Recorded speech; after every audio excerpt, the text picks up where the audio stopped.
The co-op has publicly stated it will not withdraw advertising from the GB News because its thoughtful approach to marketing respects editorial independence.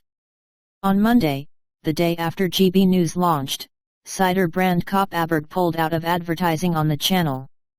Kopparberg is a drink for everyone and we have immediately suspended our ads from this channel pending further review of its content, wrote the brand's PR team in a statement. Kopparberg was soon joined by a host of well-known retail brands such as Nivea, Vodafone, and Grolsch. The Open University also joined the flock. Tory MPs blasted the mass boycott, which LV, Specsavers and Bosch all joined today. Corporates should do what they do, sell things rather than get involved with political debates, scorned Craig Mackinlay, exactly the view taken by one of Britain's most ancient and treasured retailers.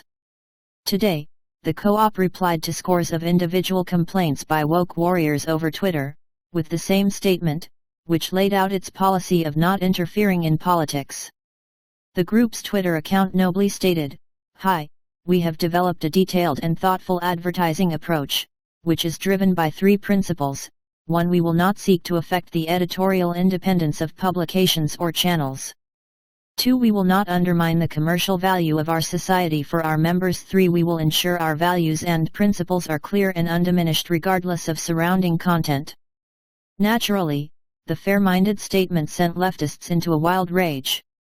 Yet you are funding a channel where Tommy Robinson sympathizer is a presenter, where untruthful rants against the very people the co-op was founded to help are encouraged. You are defacing on the principles of the society's founders, tweeted Paul Mason, somewhat hypocritically.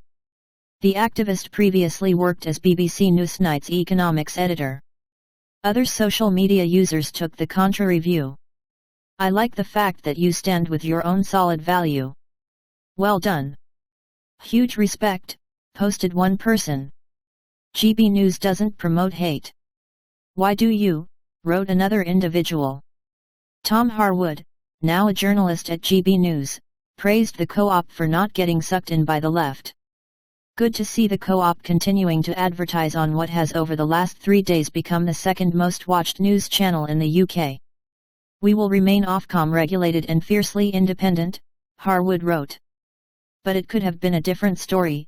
In September, The Spectator, previously edited by Andrew Neil, who now chairs GB News, ran an informative piece on transgender issues that quickly mobilized woke campaigners into calling for a mass advertising withdrawal.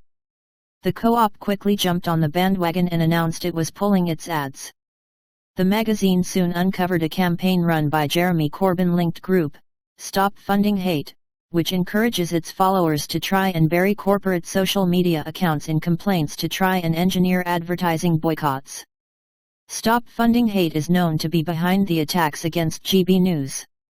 The Spectator pushed back and discovered that co-op's chief executive had no knowledge of what his underlings had been up to. A backtracking email was quickly sent. The co-op's social media team is now less craven to woke ideology, either that, or they all got fired.